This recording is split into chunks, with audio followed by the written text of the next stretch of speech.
Cheers to celery juice and unemployment and living in your parents' home when you're almost 30. Cheers. It's turned into a lovely day. I didn't go for a walk because it was torrential rain, but now the sun is shining, so that's good. Anyway, that's completely pointless, but here we go. So, hello, my name is Holly Gomez, and this is The Art of Not Fitting In, episode 6. This is called Navigating the Big Bad World. Subtext, when reality hits. I see my 20s as a workshop, or I kind of have to at this point, because it's kind of mad how things have unfolded, in the sense of, well, let me start at the beginning.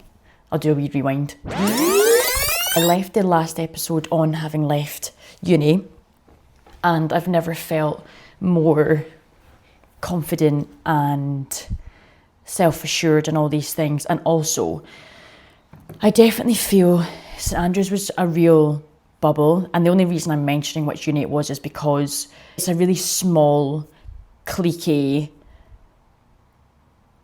tight-knit community of 3 streets. So I had really gotten used to my environment and had such control and structure over my life. I suppose you become so familiar with everyone's face, you kind of know absolutely everyone, which is a good thing, but also I think by the end you're kind of ready for the next step. I also think it really fosters an environment of entitlement and feeling like you're fantastic. And I kind of was on that wavelength. Like, I remember I left and I felt like I thought I was going to be inundated with job offers. Wow, I was wrong. I was wrong. I thought that, as I mentioned, that I was going to get a call from Anna Wintour that, Holly, you can have my job. You deserve it. Still waiting.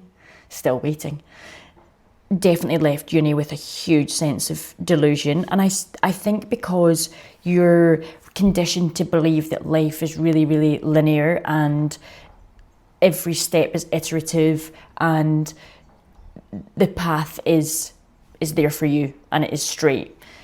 I think if you work in a profession, so you're a lawyer, doctor, dentist, etc., life is relatively linear and you kind of just continue along that path. When you have a bit of a Mickey Mouse degree, and I mean, you don't want to be an art historian and you don't want to be a clinical psychologist, which is my degree, kind of in this awkward grey area where you feel like there's not really one definitive place that you belong. I actually didn't do, my degree wasn't BPS recognised, which is British Psychological Society standard recognised, because I didn't ever do the final statistic module, because I could not get my head around it. Statistics is not my forte. And then we ended up doing neuroscience modules and things, which was so beyond me. The only maths I did in school was intermediate 2, and the only science I did was intermediate 2 biology. So that was hard, but we got through to the end. Oh, hello, son. I felt like I was set up for a bit of failure. Also, what I didn't realise was that everyone, or most people at uni, spent their summers doing internships. Well, I didn't know that was a thing. So I left then finding out that everyone already had work experience and work placements and jobs lined up. And I thought, whoa, I missed that one. And I thought, well, I don't really know how I'm going to transfer all my hospitality Holly skills into this big, blossoming, booming career that I think I'm going to have. I spent my summers travelling, and being silly and travelling around Vietnam on mopeds and things and falling off them and being bitten by monkeys. So I thought it was all going to be very Eat, Pray, Love, Julia Roberts, but it was more like Fear and Loathing in Las Vegas. I have too many interests within the creative sphere. I'm doing this to kind of figure out which avenue it is that I'm wanting to focus on. I suppose now, though, we also do live in a day and age where things are much more multidisciplinary and you can be in different fingers in different pies. You don't have to have one master of a skill. So I'm more of a jack of all trades, master of none. And I'd love to have one particular thing that I was really, really good at, but I don't know if that will, don't know about that. It's a work in progress. We're all a work in progress. The reason I mention this is because I left uni and I had got into St. Martin's for the psychology of fashion. The reason I applied was because I used to watch Alexa Chung's documentaries, did a Vogue 4-parter, and one of the episodes she went to St. Martin's and did introduction type thing into this degree, the psychology of fashion. Excuse me, I'm having some aqua. I thought, oh, that's very up my street. Accepted the offer. There was essays and there was different procedures involved. Moved to London and got the fright of my life because I'd lived my life on 3 streets, and then I moved to London and I don't know how many streets there are, maybe 3,000. I'll fact check this as well. And I could not quite get my head around being there and really struggled. I also hadn't really acknowledged that my eating had got a bit bad by the end of uni, and I felt like I was kind of ignoring it. Not great. Moved to London, started this degree. Also, I realised that I needed a break from studying. I'm not particularly academic, but when I apply myself, I have to do 3 times the amount of work that someone else does. And I talked about this in the episode about being a bit slower or needing to really reiterate and go over things a couple of times for it to really land. And that was really clear at uni as well. It took me twice as long to do any assignment, any essay, studying, all these things. It doesn't necessarily come naturally. I realised that I'd moved to London, jumped the gun, and it was too premature and that maybe I needed a bit of a break from studying. Then I also considered actually changing my degree and doing a degree in photography. Also, I kind of realised that I'd just done 4 years in psychology and that maybe our cohort of class were kind of being used as guinea pigs or experimental to bridge psychology and fashion and get studies and new writings from the work that we did. And then I kind of just realised that it wasn't for me. And up until that point, as I kind of said, you go to nursery, you then go to school, you then go to uni. Everything is very, very straightforward and you're institutionalised and in the safety of a system. And so because of that, everything is set for you and you don't really have to make too many decisions. So making your own decision or stopping something feels so counterintuitive because you've never had to do it before. And it feels like a huge failure or that you're stepping away from. Thankfully, I hadn't paid yet for my degree. I don't know how that worked out. I really don't know how that worked out. But I'd been on the course from September until November to the sort of dean of or the head of the programme and just explaining my situation, and I was really struggling, XYZ. And thankfully I hadn't paid, so there was no repercussions, I just left. But mentally it was quite hard because I felt like a failure. Moved back to Scotland. Throughout this you'll see that there's a lot of moving around, but that's part of life. And as I say, your 20s are a workshop. I came back to Scotland, worked in a cafe called the Dandelion Café, and that's been the toughest job I've ever had. That was the most mentally and physically exhausting job, because you had customers genuinely ranging from 1 month to about 100 years old, and you had cats, dogs, and everything in between. Always manic, and I wasn't eating properly, so I wasn't feeling myself and all the rest of it. I remember one time, this woman, this is just kind of giving an example of the calibre of clientele, and it's in quite an entitled area, so I told the customer that the soup of the day was lentil and bacon, and she said, oh, well, I just want lentil soup. I said, okay, well, it comes with bacon. And she said, can you not just take the bacon out? I said, sure, I'll just soak up all the bits of bacon for you. I remember telling a customer that there was no decaf coffee, and she said, can you not just go and get me some? So anyway, I called that job Dandelion Depression, worked there, whilst also then applying again for full-time jobs, which felt like it was a job in itself. Went through that process of applying to everything and anything and getting lots and lots of rejections.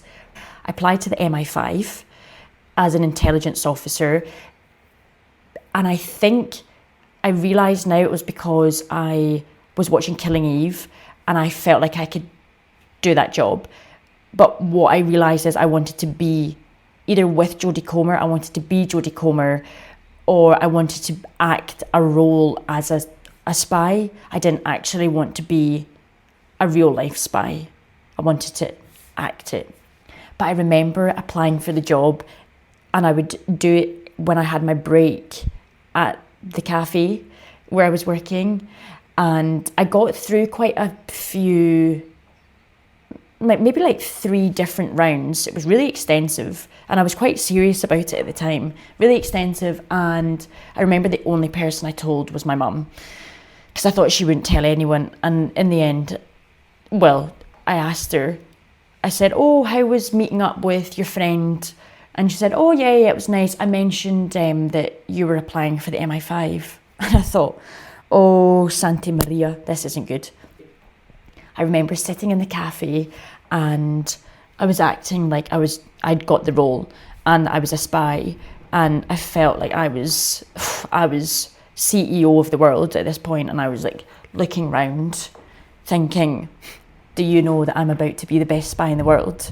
I'm about to be, what's that character in James Bond? 7? Yeah, anyway, I'm sitting there on my laptop thinking, just you wait. Also, that's quite timely as well, because I just saw that the new, is it MI5 or MI6 head of is a woman for the first time in 60 years, I want to say. I'll fact check this. I applied for a consultancy role within, I can't remember the name of the company. I applied to Just Eat, and I went to London and did this whole like 6-station thing that was bad. I went to Manchester and I applied with Hewlett Packard for some IT role.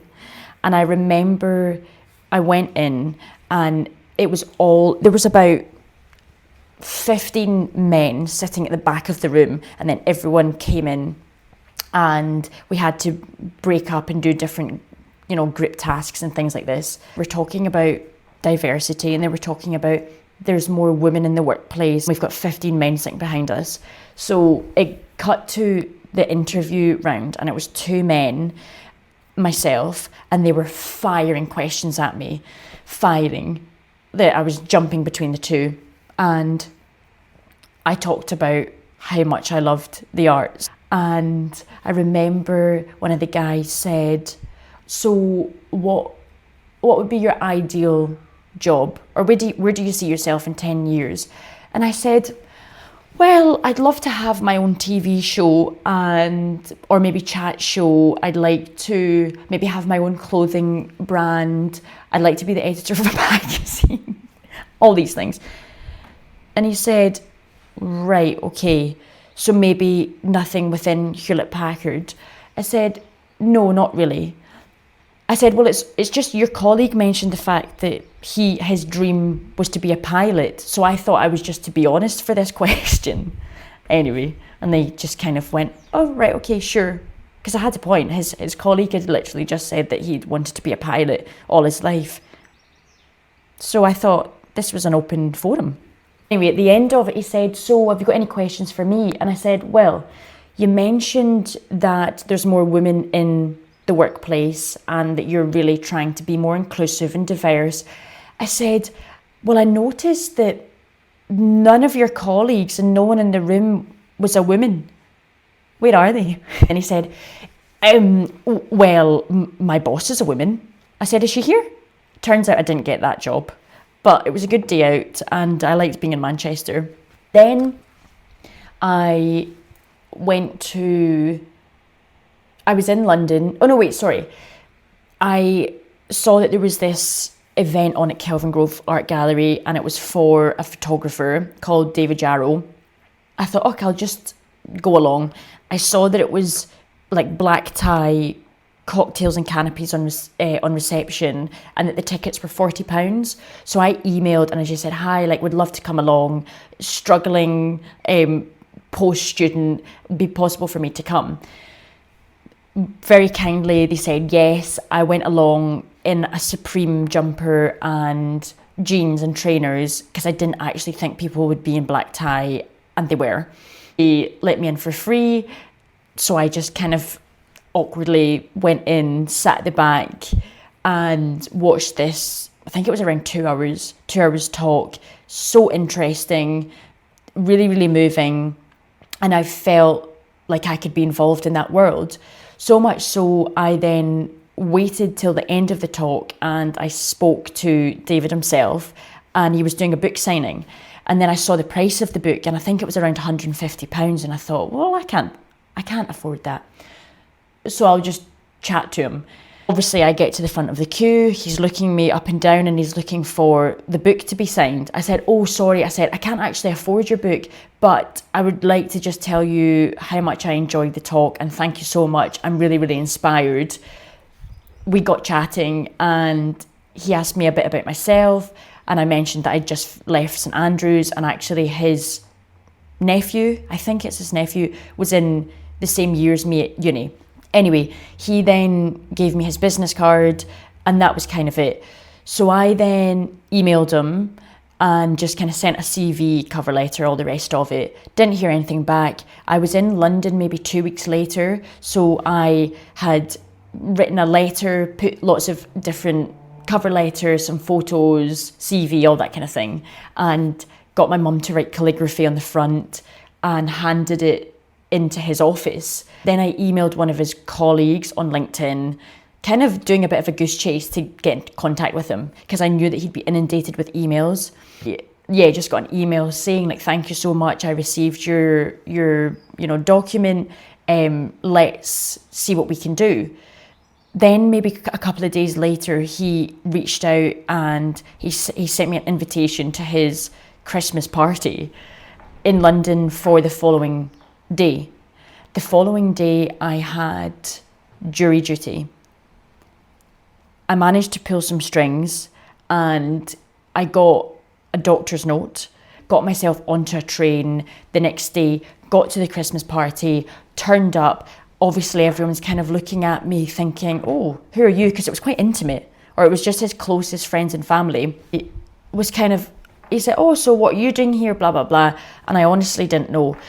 But I just went with it, got chatting to everyone, had a great evening, drinks were flowing.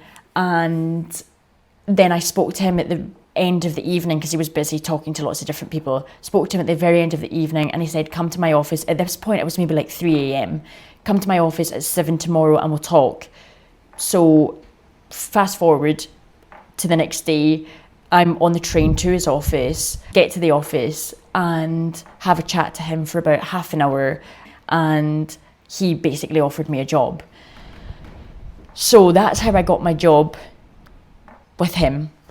And then I worked there for a few years, which was a fantastic job opportunity, learned so much, very, very grateful for all that. Then I mentioned in my episode about my skin and TSW that unfortunately came to an end and my health wasn't great and I wasn't looking after myself, blah, blah, blah. You should watch that episode to give you some context for this one. I came back to Scotland, again reluctantly. As I mentioned, there was a lot of back and forth between Glasgow, St Andrews, London. So that was is my second time of coming back to Glasgow. And that was in 2022, now we're in 2025. So since 2022, I have been, as I mentioned, undergoing a really tough time with my skin, and I'm just at the kind of end of that whole period, and that's been really, really consuming. I am now in a stage where I can do these kind of videos, but yeah, I've been studying at the RCS, I've been applying and being rejected to probably 300 jobs. I could make a whole entire wallpaper out of job rejections. Let me just have my celery juice. So I'm just jumping back on here. This is the following day because I realised I forgot to mention a couple of examples of job applications and rejections and kind of showing you the extent of jobs that I've applied to because of desperation. It won't be particularly long, but it's just to substantiate really my circumstance. I applied for a job in Antarctica in a post office and I didn't get it. I don't really know. The job actually was genuinely just dealing with all the letters that come in and out of Antarctica. And I don't know how many, well, I suppose there actually would be quite a lot with tourists sending postcards from Antarctica. There was obviously no toilets, etc. It was all really, I don't think I would have coped, and I think it was for a year. But I thought, oh, well, I could go for a couple of months, but I don't think it would really be that kind of thing where you could just decide to come home. And that was probably quite evident in my application when I say, yeah, I'm used to all these, to roughing it, now thrown because of the drills.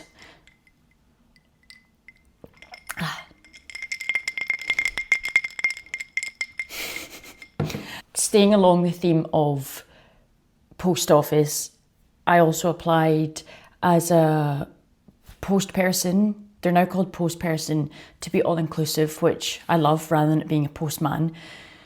So that also encompasses post women. I applied for a job as a post person and didn't get that. To be fair, I feel like given the itch of my skin, if you've watched my video about topical steroid withdrawal in the past few years, you'll know.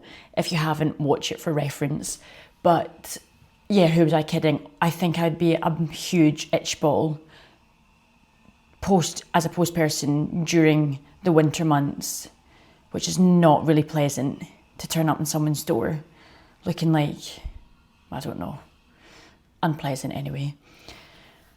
A job in Cineworld to serve, Cineworld and Everyman, to serve popcorn and give out the tickets, and I also got rejected from that too. I don't know what I'm doing. I honestly don't know what I'm doing wrong, but I feel like I'm slightly overqualified for certain jobs, but then I'm really, really underqualified for other jobs, and I'm now just in this kind of middle grey area where nothing seems to be suitable for me. So cheers to that. I've been running marathons. I did some design work for Supreme. Yeah, lots of freelance gigs, just chipping away, but have rejected to lots and lots of things. And in this process, I kind of have been searching for a place to belong. But what I've realised is maybe I am the one who's to create my own space. The reason I mention all this is because I have faced a lot of rejection, and I've realised that the creative path, sorry, it's a bit Wendy Crawford, Wendy Crawford in this room.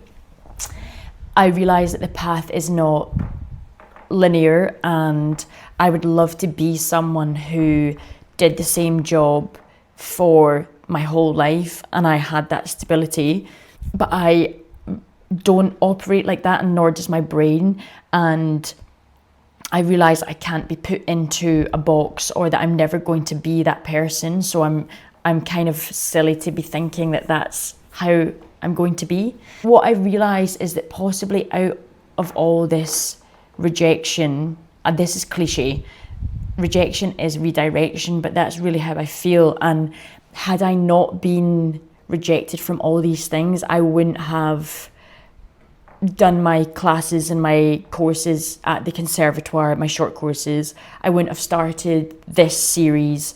I wouldn't have done my design work for Supreme. I wouldn't have run marathons. All these things that the rejection has taught me. It has been really, really hard to keep going, particularly when you experience so many knocks. But there's definitely an art in rejection, and I think it adds a lot of character building and resilience, but it's something I definitely didn't think that I would experience so much of. But now I'm so comfortable and I'm so familiar with rejection that it is second nature to me. I hope that this resonates with people who are in the creative industry. Even if you're not in the creative industry and you're going through a similar thing, I know how tough it is.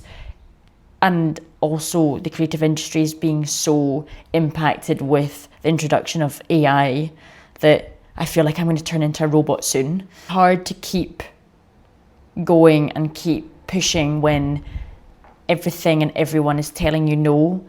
And I have had to use that to my strength, and I've realised that maybe actually I'm not going to be presented with an opportunity. I need to create the opportunity, and I need to do more and think more out the box in order to actually get to where I want. It's just a long old process. So if you're going through it, I feel your pain. If you don't laugh, you'll cry. That's all from me. I'm now going to edit these videos and apply for jobs. And, oh, of course, the drill, bear with me. So, this person's renovation has honestly been going on for around 6 months, and I feel like I'm not seeing any progress. Anyway, sorry, that's besides the point.